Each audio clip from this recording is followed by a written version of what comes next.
한국교회의 성도들은 지금 아프다. 요즘 한국교회 갈 곳이 없다고 느껴서 교회를 떠나신 분도 있고, 교회에 다니시는 분들은 교회에 다니면서 마음이 참 평안하신가요? 하나님은 분명히 살아계신 것을 알고 예수 그리스도는 인정하지만 교회에 다니는 것이 시간적, 육체적, 경제적으로 부담되지는 않으신가요? 교회를 등질 수도 없고 교회의 지침을 그대로 따를 수도 없어서 힘들지 않으신가요? 많은 분들이 교회를 떠나고 있습니다. 그 이유를 물어보면 대개 사람에게 상처받았거나 끝도 없는 봉사와 헌금의 압박에 지쳤다고 말씀하세요. 우리는 흔히 예수 믿고 구원받았다고 말합니다. 그런데 어느 순간부터 교회 안에 주일 성수 안 하면 복 못 받는다, 11조 안 하면 창고가 빈다, 새벽기도 안 나오면 믿음이 어린 거다, 이런 말들로 두려움을 조장하고 있습니다. 이런 말이 과연 진리일까요? 예수님의 은혜 플러스 우리의 행위가 더해져서 구원을 받을까요? 인간의 행위를 구원의 조건이나 하나님의 복을 받는 수단으로 삼는 모든 태도나 가르침을 율법주의라 하고, 예수 그리스도를 믿는 믿음에 특정 율법, 조항 등을 추가해야 구원이 완성된다고 주장하는 것을 갈라디안주의라고 합니다. 이런 것을 사도 바울이 그토록 경계했던 것인데요. 한국교회의 헌금, 봉사, 예배 참석 등을 복의 조건으로 삼는 행위도 이에 해당됩니다. 성경적인 근거 구절을 일단 보겠습니다. 골로새서 2장 16절에서 17절에 그러므로 먹고 마시는 것과 절기나 초하루나 안식일을 이유로 누구든지 너희를 비판하지 못하게 하라.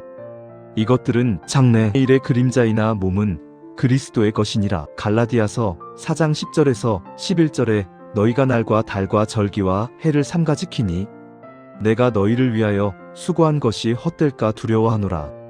바울은 복음의 자유를 얻은 갈라디아 교인들이 다시 율법의 형식으로 돌아가 날과 절기를 철저히 지키려는 태도를 보고 복음의 본질을 잃어버릴까봐 우려하며 쓴 내용입니다.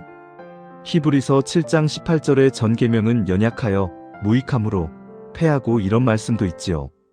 이 말씀은 율법은 완벽하지만 그것을 지켜야 하는 인간이 연약했기 때문에 율법을 통해 구원에 이를 수 없었다는 뜻입니다. 율법은 장차 올 좋은 것 즉 예수 그리스도의 그림자일 뿐입니다. 실체가 오면 그림자는 더 이상 필요하지 않지요.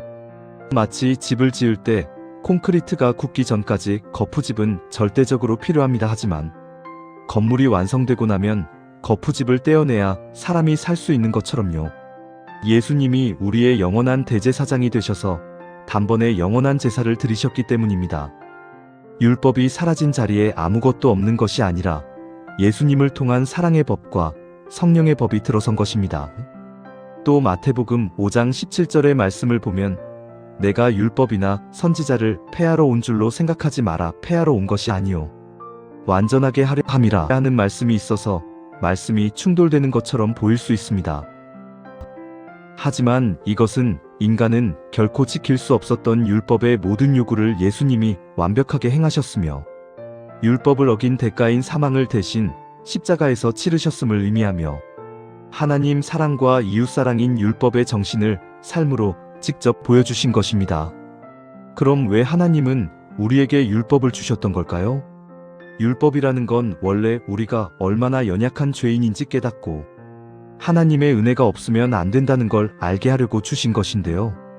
로마서 3장 20절은 그러므로 율법의 행위로 그의 앞에 의롭다 하심을 얻을 육체가 없나니 율법으로는 죄를 깨달음이라 라고 분명히 말씀하고 있습니다. 그런데 한국교회는 이걸 거꾸로 사용합니다. 목회자분들은 성도들을 복받게 하기 위해서라고 말씀을 포장하며 성도님들은 내가 얼마나 열심히 하느냐를 가지고 하나님과 거래를 하려고 해요. 혹시 지금 열심을 내며 교회에 충성하는 것이 나의 구원에 어떤 도움이 되거나 복받기 위해서 또는 내가 원하는 문제 해결을 받고 싶어서는 아닌가요? 성경 갈라디아서 2장을 보면 분명히 나옵니다. 사람이 의롭게 되는 건 율법을 잘 지켜서가 아니라 오직 예수 그리스도를 믿음으로 된다고요. 내가 무언가를 해서 하나님을 감동시키겠다는 생각, 그게 바로 율법주의의 시작입니다. 갈라디아서 1장 8절에서 9절을 보면 그러나 우리나 혹은 하늘로부터 온 천사라도 우리가 너희에게 전한 복음 외에 다른 복음을 전하면 저주를 받을지어다 하고 말합니다. 다른 복음을 따르는 것은 결과적으로 그리스도의 십자가 죽음을 헛되게 만드는 것이라 보았습니다. 구원은 예수님 더하기 알파로 받는 것이 아닙니다. 한 구절만 더 볼까요? 갈라디아서 5장 4절에 율법 안에서 의롭다 함을 얻으려 하는 너희는 그리스도에게서 끊어지고 은혜에서 떨어진 자로다.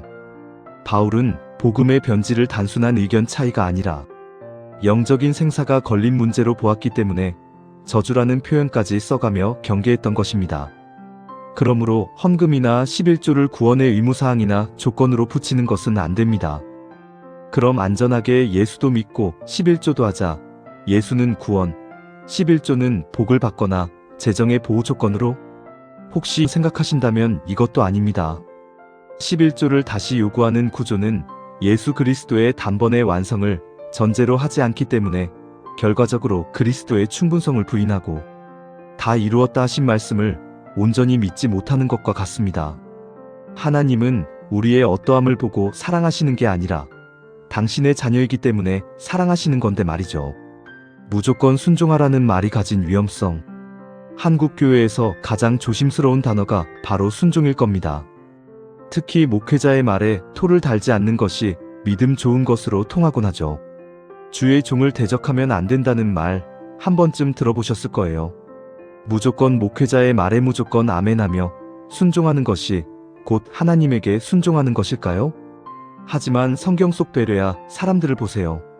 그들은 사도 바울이 전하는 말을 들을 때도 이게 정말 성경 말씀과 맞는가? 하고 날마다 고민하고 확인했습니다. 이게 불순종일까요? 아니요. 이게 바로 건강한 신앙입니다. 성경의 주권은 오직 하나님께 있습니다.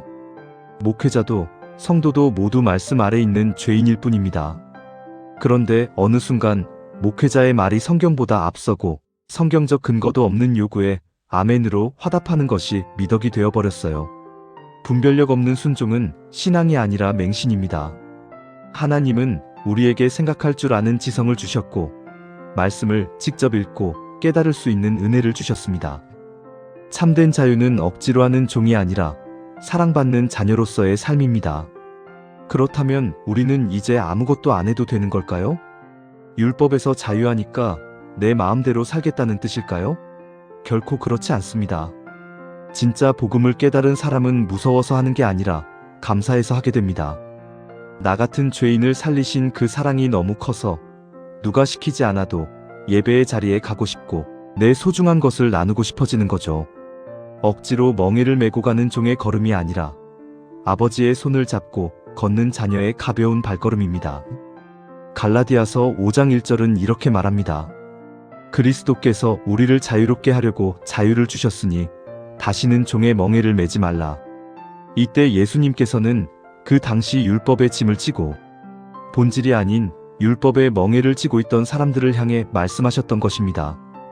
당시 갈라디아 교회에는 유대주의적 거짓 교사들이 들어와 혼란을 일으키고 있었습니다. 예수만 믿어서는 부족하다. 모세의 율법도 지키고 할례도 받아야 구원받는다. 바울은 이것을 과거의 속박으로 돌아가는 행위라고 말합니다. 즉 종의 멍에는 구원을 얻기 위해 억지로 지켜야만 했던 율법의 조항들과 형식적인 전통을 의미합니다. 구원은 인간의 행위가 아니라 오직 하나님의 은혜와 믿음으로 이루어진다는 것을 강조한 것입니다.